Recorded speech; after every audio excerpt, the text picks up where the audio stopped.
Now, the MSU Federal Credit Union Coaches Show.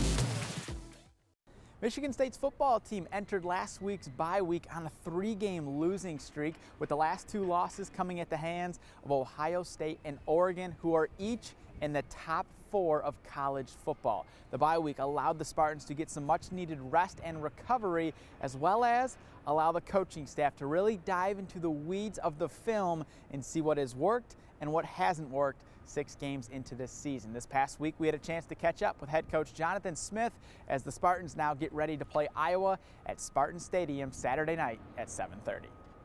Coming off of the bye after 2 very tough games, one at home, one on the road against top 4 teams in the country, what was sort of the biggest goal going into the bye week for this group? Well, we want to definitely start with ourselves and finding ways we can improve. So we took a deep look at 6 games all together.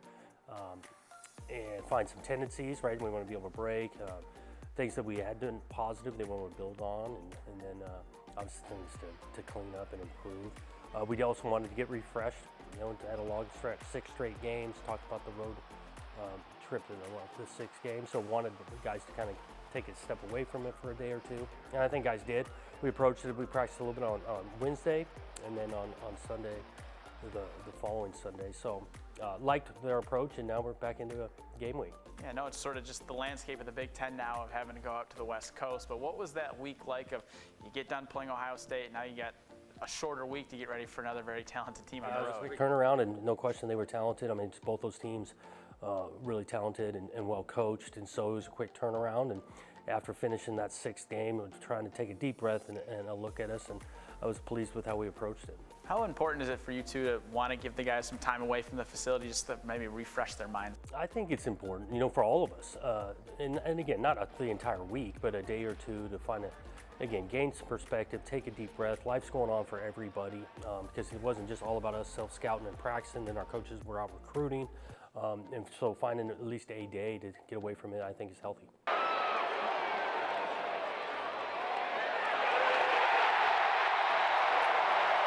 As you get ready for Iowa, obviously they're coming off a big win at home against Washington. They're known for their defense, but what have you really seen about this year's group? Well, yeah, defense stands out, really well coached. I think offensively now, they're obviously can run the ball, they're big time back, but the passing game has gotten effective, and they're scoring a bunch of points. Anytime they score 40, just like they did last week, that was a really good win, impressive. Special teams stands out, their ability to flip the field position, punter's really good, so it's a really well balanced team. It's going to be the 4th straight night game for this group. How do you prepare? Do you prepare differently for a night game? It's really about the turnaround after the game, right? Because that becomes quick on the next day. Our weekly approach doesn't change a ton. We'll do a little bit more the day of the game because you got time to do it. Do you like waiting around then? Not a ton. Yeah, no, not a ton. I do like the atmosphere of a night game, but the wait to get there is not my favorite. Yeah. One thing I did want to ask, a little off topic, but every week or every game week, you'll tweet out the scout team of the week. When did that start for you, that tradition? That was multiple years ago. Again, those guys are working hard. They're a huge value to a program. The recreating the opponent's look is really, really important. So we try to celebrate those guys who give us a great look through the week and recognize them after Thursday's practice, after a majority of the work's done. And when you guys decide on that, how does that process go of guys? Yeah, well, it's amongst the coaching staff, and then the coaches that are working directly with them, and try to guys that are not just on practice but in the meetings, making sure they're locked in on specific looks and things, and so recognizing and appreciating guys' approach throughout the week, and so we've been doing that for years, and I think our guys recognize the value that.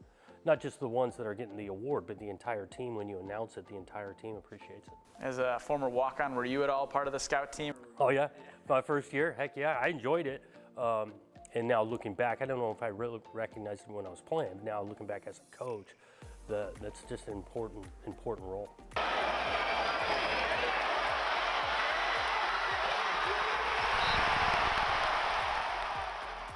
now as you guys get ready for the second half of this season, what have you liked so far about the way the team has played, and what do you think this team needs to really improve? Well, I've liked, these guys have played really, really hard. They understand that college football are long games, and so you got to play for 4 quarters. I've liked that about the team. I do like the connection. We're working together doing it, and that kind of thing. And so we're continuing to learn week in and week out. And we got to take a couple of steps to finish this season the way we want, and we got 6 opportunities to do it. Did you feel like the bye came at a good time for the team? Obviously, bye's right. I did, because of the stretch we had, 6 games and all of that. You're kind of right at the halfway point of the regular season. To be able to take a week to digest that came at a good time. The coaching staff revealed to us this week, when watching film over the bye, they discovered just how close this team is to figuring things out and getting back in the win column. On another note, this is the time of the year where we have the crossover between fall sports and winter sports. The Michigan State men's basketball team had an exhibition game on Sunday in Marquette, which we'll have more on right after the break. And the Michigan State hockey team has begun its season, and their game winner on Saturday night is our play of the week. Now, the play of the week, sponsored by Chupan & Sons. Last weekend at Munn Ice Arena, it was a top 4 matchup in college hockey as number 2 Boston College paid a visit to East Lansing to take on number 4 Michigan State. The Eagles won 3-0 on Friday night, so Saturday, MSU was looking to bounce back in front of the home fans, and the Spartans did just that. With the game tied at 3 in the second period, Daniel Russell would net the go-ahead goal with just under 7 minutes to play in the second period. Michigan State went on to win 4-3, picking up the huge win over Boston College last weekend. When you're shopping, do you get cash back with cash? Nope. What about when you use a debit card? Not a chance. But when you use MSU FCU's Cashback Plus? Heck yeah. Get up to 20% cash back on your purchases with Cashback Plus. Dining out? Cash back. Online shopping? Cash back. Home improvement? Cash back. Discover more at msufcu.org/cashbackplus. Welcome back to the MSU Federal Credit Union Coaches Show.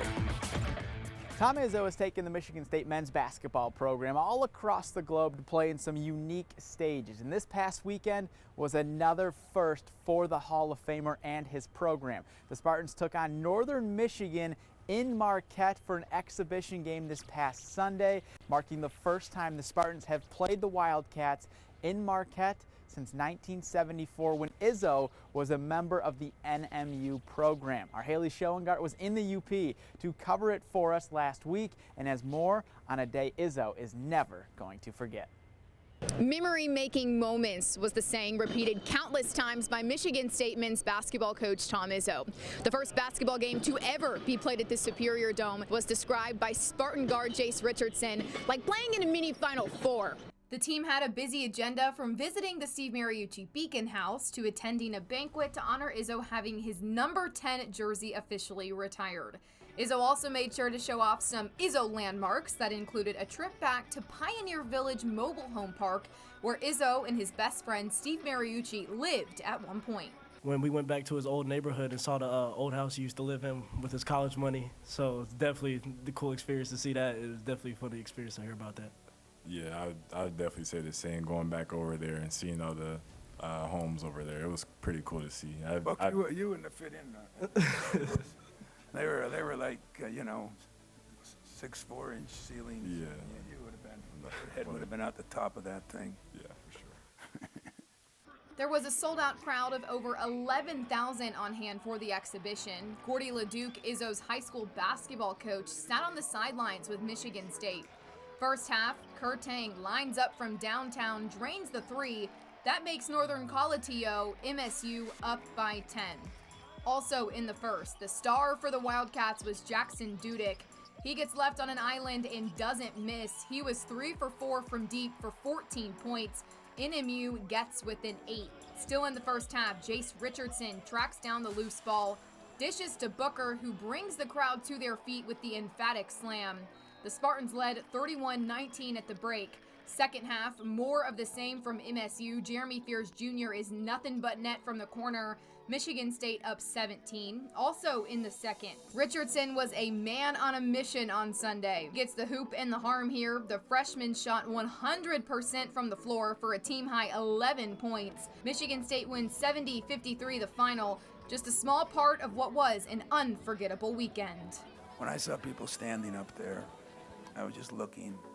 You probably wondered what the hell I was doing. I was just saying to myself, God, if my dad could see this, or God, if Glenn Brown could see this, or, you know, Buck Nystrom, the guys that helped me when I was here. And I thought how lucky I am that I'm in a position to have a chance to do something like this. Because if there were 11, 12,000 people there and everybody didn't have a good time, because it really wasn't about the game this time. This trip meant a lot to me, the people they met, the things they saw, what they got to do. Players were great, by the way, you know, in fairness to them. It's hard to do what they did, then have to play in a game and me being in and out, you know. I'm not an excuse maker for them. I already took care of that with them. But I also apologize to them because I couldn't do all the things I needed to do in the last 2 days. But it was worth every bit of it. And it wasn't a one-dimensional trip. It was a 3 or 4-dimensional trip, and we got a lot of them covered. I mean, this whole weekend, it's been great being up here in the UP, just kind of experiencing what Coach went through growing up and kind of going back to the school and seeing all the gyms and seeing all the restaurants that he used to go to and seeing places where he used to live. It's all been great. And, I mean, just seeing Coach been smiling and stuff just kind of brings out that kid side of him. So just seeing all this stuff and experience all it's been a great experience. Seeing Coach come back and the smile on his face as soon as we got here, I mean, I think that was the best moment for us, seeing Coach so happy to see people he's grown up with, seeing the school, seeing his jersey getting retired. I mean, it's been such a cool experience for us to come back and see it. It was one of those things that almost had a dreamlike quality to it. Like, the whole weekend just was awesome. Everything, it checked every box, I think, of what we were hoping to pull off. And I you know, a Division II school hosting an event of this magnitude, I don't know how many could pull it off. And I think it's a testament to everybody here for all the work they put in, but also for Michigan State with helping us be able to pull this off at such a high level. Just to start is an absolute blessing. Like, to see the opportunity, see the community come together, and to have that opportunity to play against such a prestigious, legendary coach and also a team. I mean, I speak for the guys when I say this. We're so thankful and appreciative. I mean, 4 years ago, when me and Dylan started here, never would I have thought we'd had this opportunity. And, you know, we're sitting here and talking about it and reflecting on it. So I just think, like Coach said, it was a dream, and it's still kind of blowing my mind right now. So it was awesome. In Marquette, I'm Haley Schoengart. What an experience it was, and Marquette is certainly the place to be this time of the year with all the leaves changing and the snow not there just yet. Well, staying with someone who has small school roots after the break, we're going to be chatting with someone on the Michigan State men's soccer team who thrived in high school and is now doing so at a Big Ten university. We'll have that story right after the break. I love getting out and trying new things, but my seizures have always kept me back. Thankfully, the providers and researchers at MSU Healthcare work together to get my epilepsy under control. So now I can try anything. At MSU Healthcare, helping you do you is what matters most to us. In fact, it's our mission.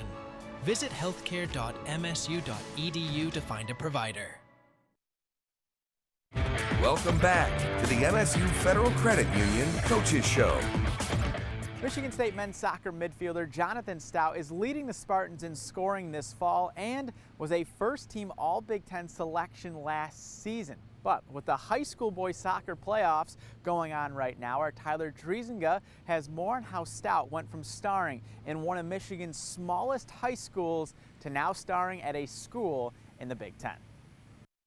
He breaks right and lets one rip, and it goes top shelf. Goal, Michigan State. Long before Jonathan Stout was the leading scorer for Michigan State, he was a 10-year-old kid whose family had just returned to the United States after living in China. My family moved to China for 3 years, and when we came back, my parents wanted me and my brother to spend time with a friend that we hadn't seen too much the last couple of years, so we decided to play in a club soccer team together. Playing on that club soccer team and taking up a similar sport called futsal really grew Stout's love of soccer, and his talent was pretty easy to see. Just ask his longtime middle and high school coach, Mike Colago.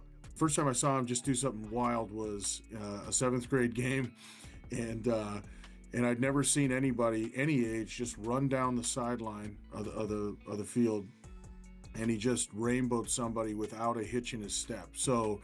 And just kept going. As Stout grew, he ascended to higher and higher levels of club soccer, but he still wanted more than anything to play for his high school team each fall at Wyoming Potter's House Christian. The school had just over 200 students and competed in Division IV, the smallest division of high school soccer in Michigan. Even though the level's not super high, they're guys that I was super close with again. And so it was a blast playing for my high school. And the thing about John is, over the years too, always brought everyone with him. You know, like when he saw a guy that maybe needed some help on something, or a comment that either coach or I made, he would make it a point to go over to that player, talk with them himself, and then work on that thing with him. I think you hear more and more of kids not playing high school soccer or transferring to bigger high schools. For you, why did you want to stick it out? Why did you want to play at Potter's House in Division IV? I think one of the biggest things for me in life and soccer is just the people that I'm around, and so I love community and relationships, and at that point I was closer with the guys on my high school team than my club team. We were just together all the time, and so it was really just the relationships that we had with each other, just completely outside of soccer on the field. We just loved being together, and I think that helped us to end up being pretty good on the field as well. Because we wanted to play for each other and see each other win. And win they did. Stout helped lead the Pumas to the state championship his senior year in 2021. It remains the only state championship the program has ever won. The Potter's House is comprised of a lot of basketball players, refugee kids that never really played organized soccer, and kids that just sort of affordably just played for the Potter's House. And so for John to sort of humble himself to a group like this was probably the most special thing. And then to basically play in big games and go the whole way was really special. The state finals in Novi, like hour and a half, 2-hour drive or so, and it seemed like almost the whole school was there. And so it was super fun to have the school kind of rally around us and give those people something to cheer for and get excited about. Stout also says he truly feels playing Division IV soccer helped prepare him for soccer in the Big Ten. Honestly, I've told guys I think that it might have helped me out to play high school soccer and futsal.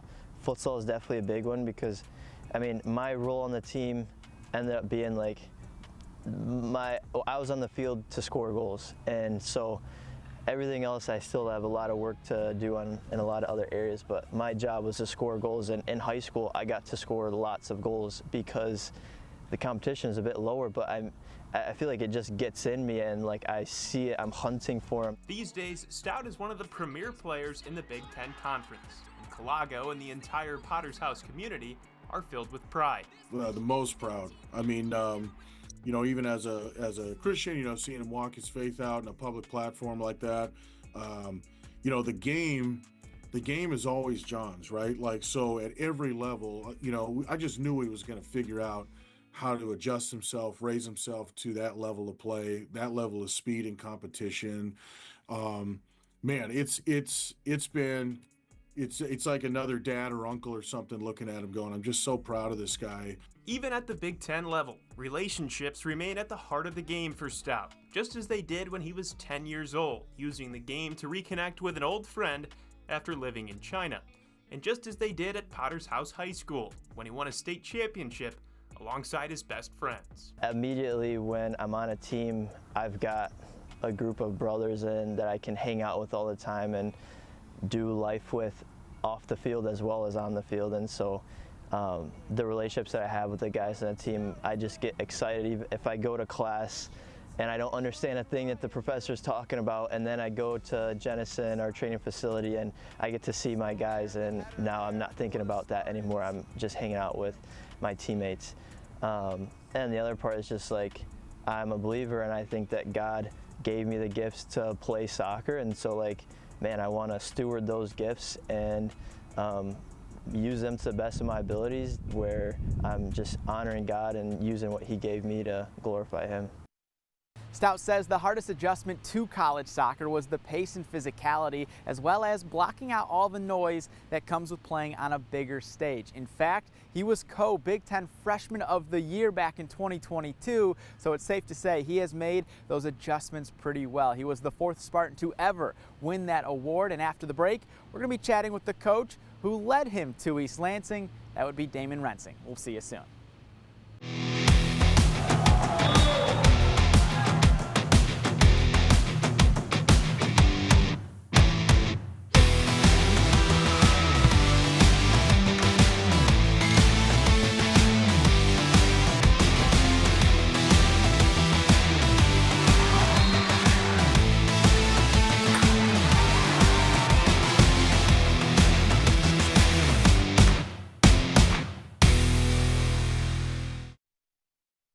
Welcome back to the MSU Federal Credit Union Coaches Show.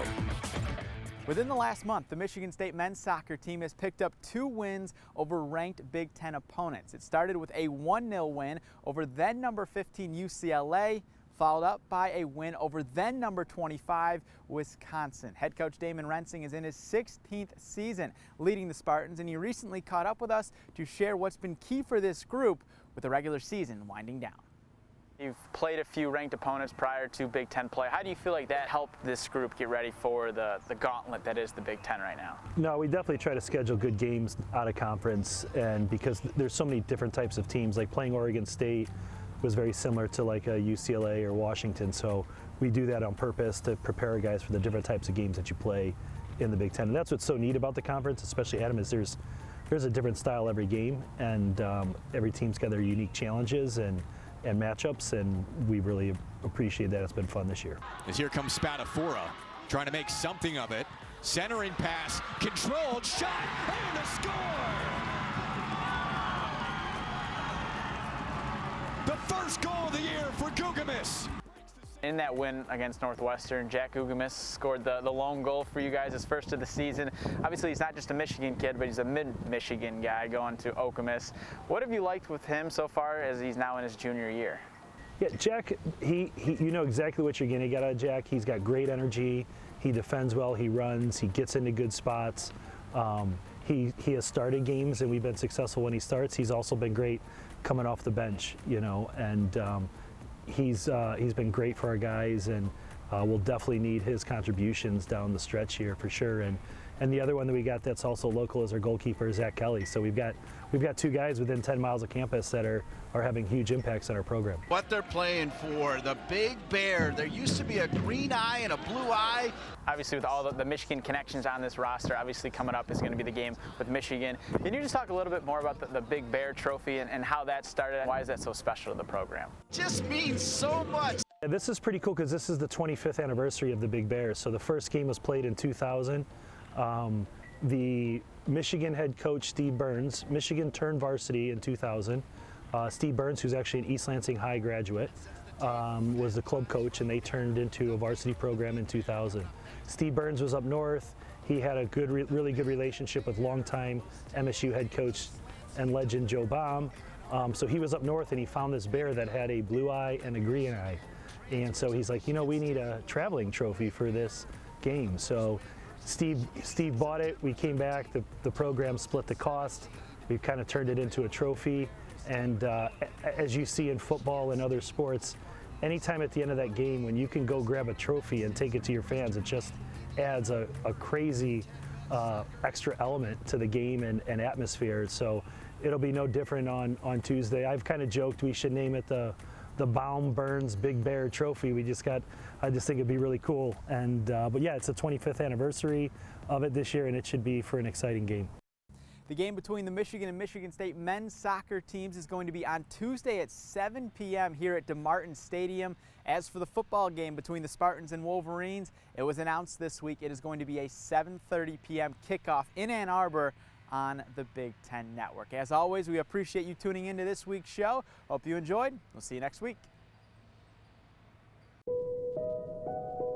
We could all use more joy, more silly, more laughter and love.